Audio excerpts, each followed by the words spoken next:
Hello dear students, welcome back to EduHunt video lecture series, and this is Lata Krishna from biology stream. We have been answering multiple choice questions on plant kingdom, its classification. Plant kingdom consists of two major categories of plants. Non-flowering plants called cryptogams and the flowering plants phanerogams. We have seen the general characters of various categories of cryptogams, various classes of cryptogams and various divisions. Algae, fungi, that is Thallophyta, Bryophyta and Pteridophyta. And also seen general characters of phanerogams and angiosperms, under that gymnosperms, angiosperms, and under angiosperms, dicots, monocots, and the difference between these two have been discussed in detail in the previous sessions. And now the remaining multiple choice questions on the topic concerned will be answered today. Let's begin. It is a match the following type of question. For match the following type of question to answer exactly, we should know not only two options or the two what we call two sections. If we have a thorough knowledge on all the sections asked in the question, then we'll definitely straight away we can answer those questions. Otherwise, we may get confusion. If we know the answer clearly for only two options or only for two sections, and the two sections, for that to answer that will get a confusion, whether it is A or C. Is this match is correct or that match is correct? In the options, all the matches, all the combinations will be given, so that you have to need to know, you need to have a knowledge, a thorough knowledge on all the concepts that are included in NEET syllabus. Let's try this. Here, these are the different classes on column 1 side, and in column 2, examples of certain classes were given. Psilotopsida is a class. The example for this class is, you can see here, Psilotum is the option for Psilotopsida. So let us write A1, A5, and Lycopsida. For Lycopsida, these two examples, Selaginella as well as Lycopodium, both these examples, both these plants belong to Lycopsida only. So B, under B, we have 3 and 4. Both the plants belong to the class Lycopsida. And Sphenopsida, example is Equisetum. So C is 2. And Pteropsida, that is Pteris, Dioteris, Adiantum, yes, it is given in option 1. So these examples, they belong to class Pteropsida. So 1. So let us see 5, 3, 4, 2, 1, where it is 5, 3, 2, 1. No. A is Psilotopsida, Psilotum. B, Lycopsida. A5, B3, anyway, B3 and even 4 and C2, yes, C2. Okay, anyway, it is near to our answer. Option 1 is correct here. 5, that is Psilotopsida, example is Psilotum, and Lycopsida, here Selaginella is given, and Spinopsida, it is Equisetum, and Pteropsida, that is Dryoteris, Pteris and Adiantum. The next question is also match the following type. So we should have a knowledge on different life cycles and alternation of generation. From the beginning itself, I am telling you repeatedly that there are two phases in the life cycle, gametophyte and sporophyte. In some plants, the gametophytic phase, which is a haploid one, dominates, and in some plants, sporophytic phase dominates. And in some plants, it is the gametophytic phase, that is haploid phase, is very limited, restricted. That is immediately after formation of gametes, they undergo fusion, fertilization, and immediately it gives out the sporophytic phase, that is the diploid phase. And this kind of life cycles are common in angiosperms and higher plants. But in case of lower plants like algae, haplontic life cycles are common. And haplodiplontic life cycles are seen in Bryophyta and even some pteridophytes. Let us see with the basic knowledge. Let us try to answer this question. Haplontic life cycle, we know that haploid phase, that is the gametophytic phase, dominates here, and diplontic life cycle, the sporophytic phase dominates here. Haplodiplontic life cycle, there are two phases, haplontic phase, that is gametophytic phase, and sporophytic phase. Even sporophytic phase, the plant also exists in the plant life cycle. The sporophytic phase also exists for some period. So this can be seen in case of Funaria, example bryophytes. It is an example of bryophyte. So haplontic life cycle is common in many algal forms. So algae like Spirogyra, Volvox, Chlamydomonas, and even Eulothrix, all these species, all these algal forms, they show haplontic life cycle. So the A is 3, and diplontic life cycle, seed-bearing plants like gymnosperms and angiosperms, they they spend most of the time, not most of the time in diplontic phase only. So even the fucus, that is an algal member, also spends its life cycle in diplontic phase.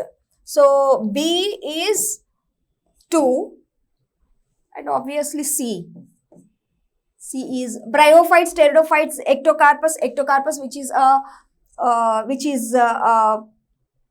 an alga, Phaeophycean member, that is brown alga, and Polysiphonia, which is a red alga, and kelps are seaweeds, mostly they belong to Phaeophyceae, that is brown algae group. So 1. So 3, 2, 1. 3, 2, 1. So the first option 3, 2, 1 is correct. 3, 2, 1. Next question is, which of the following is the correct about Pinus? Pinus is a gymnosperm, which is a monoecious plant. As we have seen Cycas, which is a dioecious plant where male cones are born on the tips of male plant. Female plant bears the megasporophylls with large ovules. The ovules, the characteristic feature of Cycas. A remarkable point here is the ovules are the largest of the plant kingdom they produce.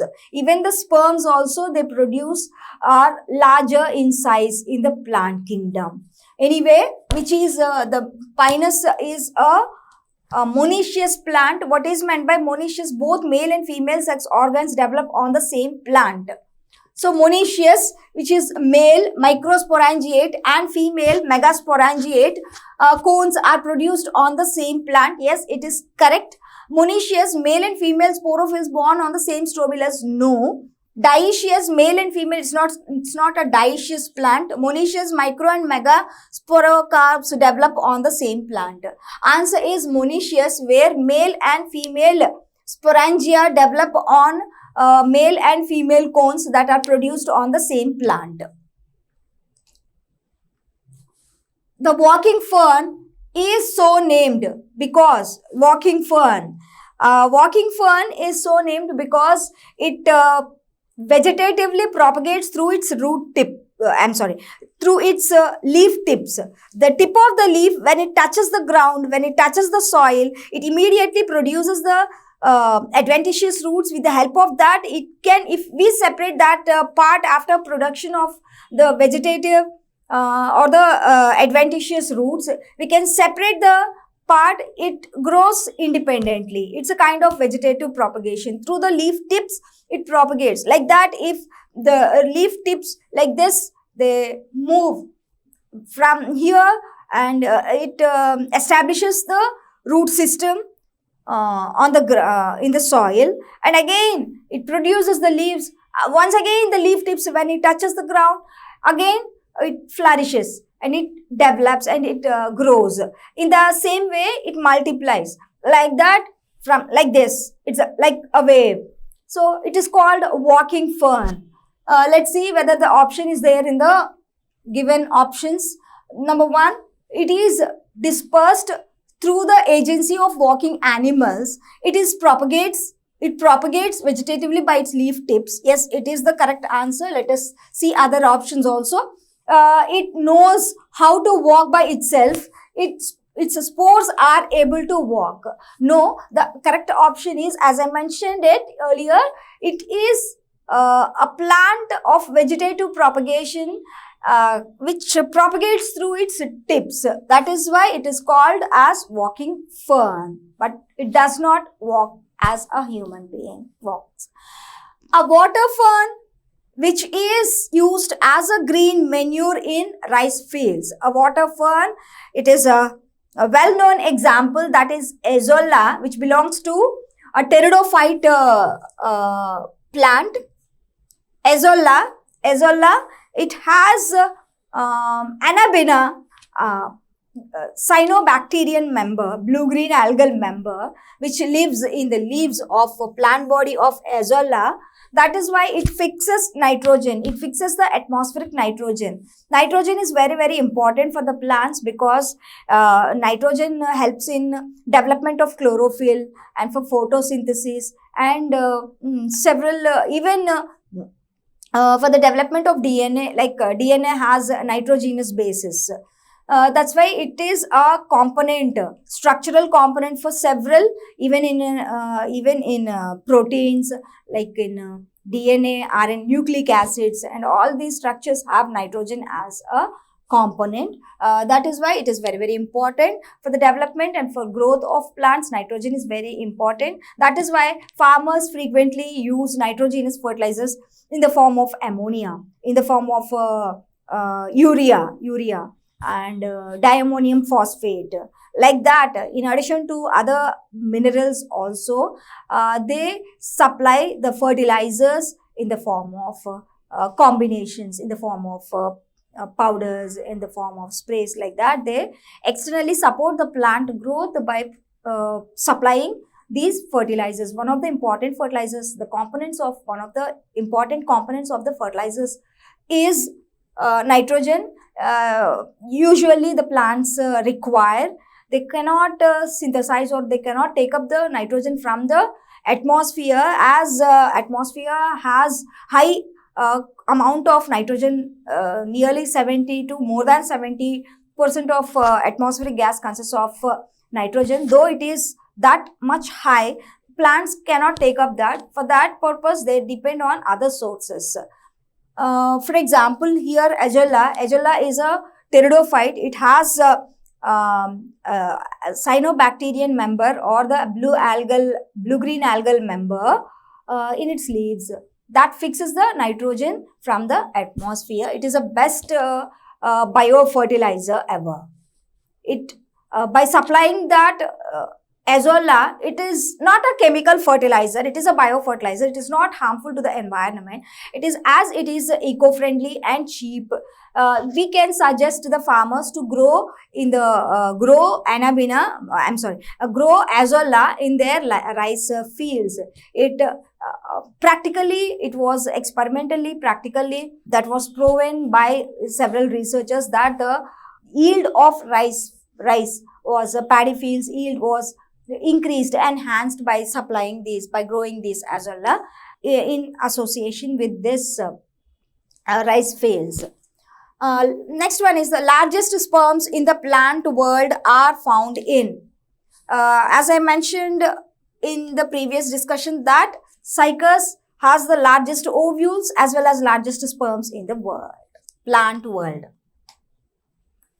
The anthrozoids of Funaria are the male sex cells, male gametes. These are flagellated. In the vast marine ecosystem, certain sea develop red coloration. This red color is due to the presence of large population of which one of the following organisms? Red color, sea appears red color. I'll show you some pictures because of interruption in the network. I can't show the pictures on the screen right now. I'll show you some of the pictures that have stored in my mobile regarding this red alga. Yes, this is the red alga. You can see red color sea. It is red sea because of presence of a red algal member called Trichodesmium erythraeum. Because of that, the sea becomes red. It doesn't become red, it looks red because of the dominance of this species, Trichodesmium erythraeum, which turns the sea as red. This is the algal member.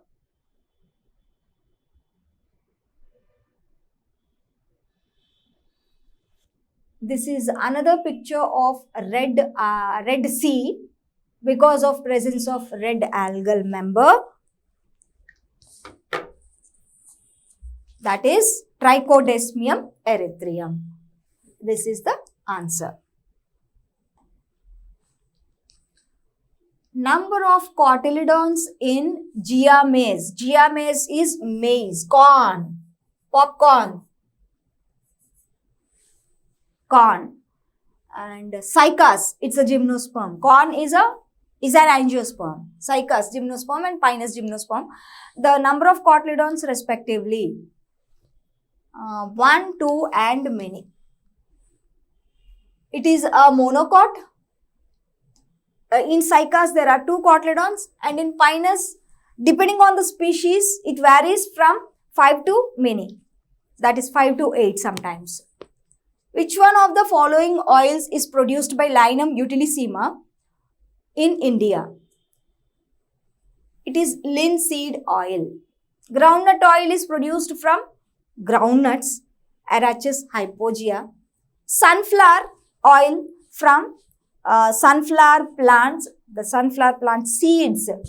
The scientific name of the sunflower is Helianthus annuus. And palm oil, it is Ileus guanensis, is the palm oil plant. Anyway, linseed oil is produced from Linum utitacissimum. Okay.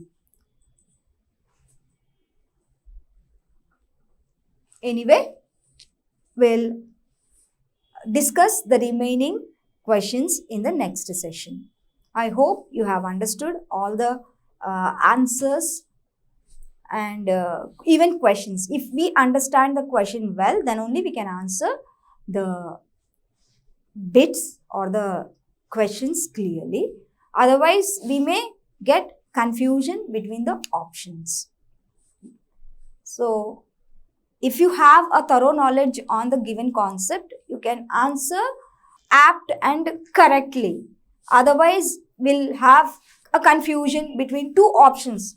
We can say that these two are wrong, these two are not concerned about this question, but another two which make us confusion. Because to avoid that confusion, what we have to do is we should have a thorough knowledge on the concept. That is the tip for today.